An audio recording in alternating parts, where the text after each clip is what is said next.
Hello everyone, welcome to the channel. Now that 1.30 update is here, I've been getting a lot of requests by you all to redo some of my earlier nation guides. So here we are starting with a redo of Brandenburg guide. Because let's be real, everyone here wants to form Prussia and stomp on the enemy armies. The strategy that I outlined in the earlier video still works mostly. We will look at how playing Brandenburg has changed in the new patch with all the new game mechanics.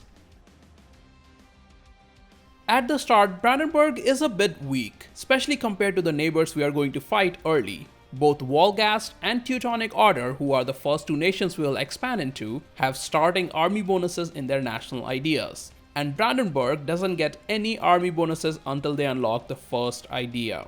So first of all, I would suggest you restart the game until Wolgast isn't allied to Poland or Denmark. Now if you really don't want to restart, you can still play the game. The game will just be a bit slower because you will have to wait till your allies are willing to join the war. That means sitting around and just taking a province here and there for the first, say 20 years or so. So my solution is to just restart until Wolgast isn't allied to a major power. Now set the focus to military as we want to get that mil tech as soon as possible. Set your rivals. You should rival Wolgast, Teutonic Order and Mecklenburg at the start. The reasoning is that we will fight both Wolgast and Teutonic Order fairly early, and Mecklenburg is a good target if you are waiting around, as they only have a level 1 fort instead of a level 3 capital fort, so they are easier to take on. Next, make the ruler and heir into generals and hope for a siege pip. Then do the estate clicks. Since this update just came out, we are still figuring out the optimal way to use the estates. Here's what I have been doing. Take the +1 military monarch point from nobles because, again, getting the Miltech lead is important early on. Then take the supremacy of estates privilege where the estates can choose an agenda at random. Agendas usually give some really nice bonuses.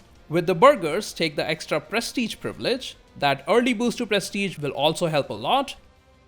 Then summon the diet and choose whichever mission you can complete the fastest. Now you will be below 20% crown land, but Brandenburg gets an event where you can choose the option to take land away from clergy, which will get you back about 20% crown land.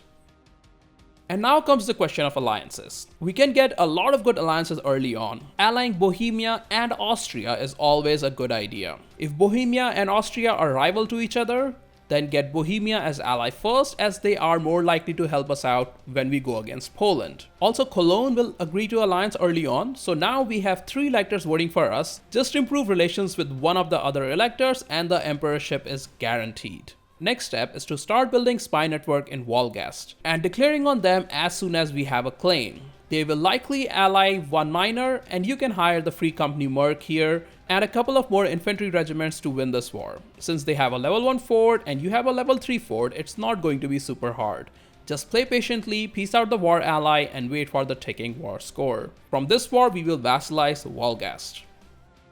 By this time, Fate of Neumark event should have fired. If not, you can wait for the event and improve relations with the new vassal in the meantime. Getting those 2 provinces with cores for just 100 ducats is a fantastic deal. Now the missions will give us claims on Teutonic Order, and we have to attack them immediately because Poland has either already attacked them or will attack them very soon. So hire a merc company and declare on the Teutonic Order. We need to siege down Danzig and Königsberg as soon as possible. From this war, we can't take all of Teutonic Order because of aggressive expansion. I recommend taking Danzig, Tuchel, Königsberg and Memel. Poland and Lithuania will likely eat the rest of them, so we can come back for it later. Now it's time to sit back and drill the armies and annex our vassal. So this is me in 1471. We have a solid defensive alliance, we have completed a few missions to get the free perma claims, and we are the Emperor of HRE. At this point, I also set Poland as my rival, which helped me ally Muscovy, so now I can go against Poland for my claims and call in my allies. We can take a good chunk of Poland here, you just need to keep an eye on the aggressive expansion. So the natural next step is obviously forming Prussia, for which we have to wait for Admin Tech 10 and for the reformation to fire. While waiting for that, keep expanding slowly, build some galleys, and take on Denmark with the help of Muscovy. It's also time to ditch Bohemia and Austria as allies and get Ottomans and France or Burgundy as the new allies. It's because we need to expand in the HRE and take our perma claims. After that, the next step is forming Germany, which will have to wait a fair bit as we need a lot of provinces and admin tech 20. In the new patch, Germany has some fantastic ideas and a super strong mission tree, so it's definitely worth forming. You will need to slowly expand in the HRE, closely watching the aggressive expansion, and try to get land in Denmark and Sweden and even in England if possible. This way you can spread the AE a bit and keep expanding at a fair pace. And those were just some general guidelines on the opening moves as Brandenburg and how to expand further. There have been some major changes to the game in the current patch, so I thought including some additional strategies would be useful.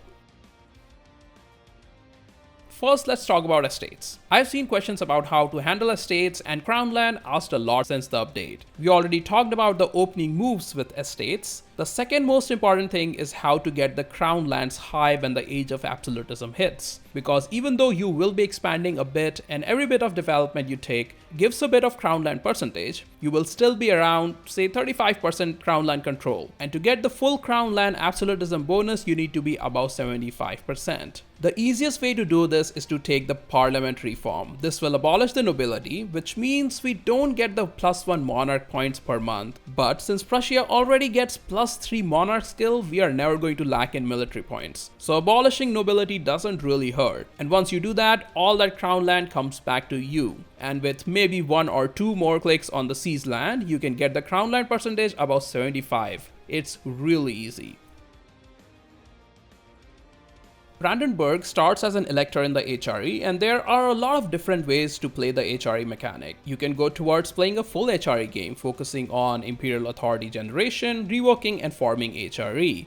The new HRE tag has some of the best ideas in game, so it's definitely worth forming. But if you are playing an HRE game, you might as well play as Austria. The idea with Brandenburg is forming Prussia, for which you need to convert to Protestant or Reformed religion. I usually go Protestant, but that's just my preference. And once you convert to Protestant, you will lose the emperorship. So now you have 2 ways to play HRE. You can dismantle it, which really shouldn't be hard at this point as you will have some strong allies, or you could win the League War and get back the emperorship. I prefer to play the League War just because it's a fun mechanic that you don't get to experience too often, and it also gives you some neat modifiers. The strategy for League Wars is to join the leagues as soon as they activate and declare the war soon after, before any strong countries can join the Catholic side. After winning the war, one of the Protestant nations will be chosen to become the emperor, and you can get the emperorship back pretty easily after that. The idea to become emperor is not for the HRE reforms here. It's only for the emperor bonuses, which are all really good.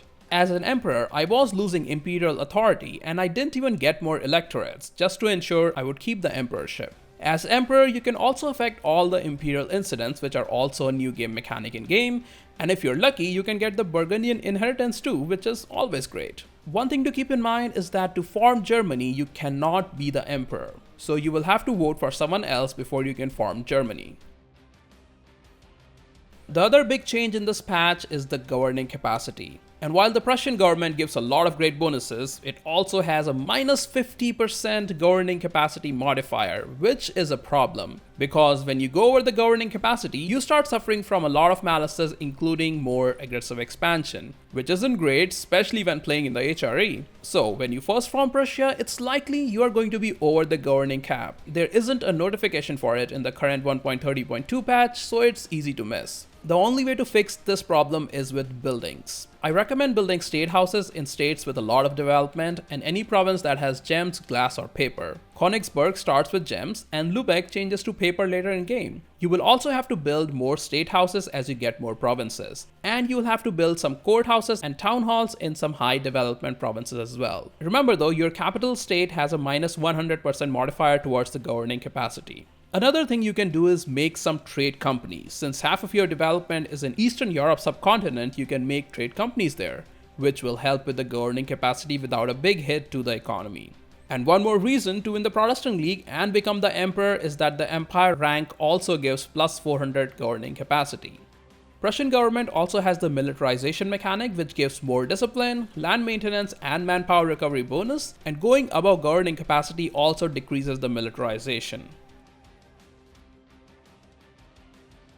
And lastly, the ideas. Playing as Brandenburg, Prussia, the idea is to have a super army, space marines with incredible morale and discipline. So we might as well lean on that side with ideas as well and have some fun. I prefer starting with innovative ideas here. Yes, the innovative quality policy was nerfed from 20% infantry compatibility to 10%, but it's still worth taking innovative ideas. Next is offensive ideas, or you can take quality here. I prefer offensive for the siege bonus early game. Then defensive for the 15% morale bonus, then admin because we will need more governing capacity and the core creation cost is obviously great. Then influence because you will be playing with some vassals. After that, offensive or quality, whichever is left. Then religious for even more morale bonuses and for easier conversions. And finally, deploy ideas. Playing as Brandenburg and forming Prussia is not super hard actually, if you can nail down the right start. And I hope this guide will help you do that. Once Prussia is fully activated, you can demolish literally every other nation's army with just 50k army stack. It's just crazy how good Prussian troops are. Plus, once you unlock Diplotech 23, you get the Nationalism CB, which makes conquering rest of the Germany very convenient. And once you have formed Germany, the new ideas give even more bonuses for faster expansion with 5% admin efficiency, and the mission tree gives permanent claims on basically all of Europe. Plus you can get another 5% admin efficiency from the mission tree. So overpowered armies plus permanent claims plus 10% admin efficiency, I don't think expansion gets much easier than this. Hopefully this guide helps you get there. Let me know in comments how you like to play Brandenburg and if you have played as Germany in the new patch, because honestly playing Germany is super fun right now. That's all from me today. You're watching a Radio Rush guide. Thank you for your time and I'll see you all in the next one.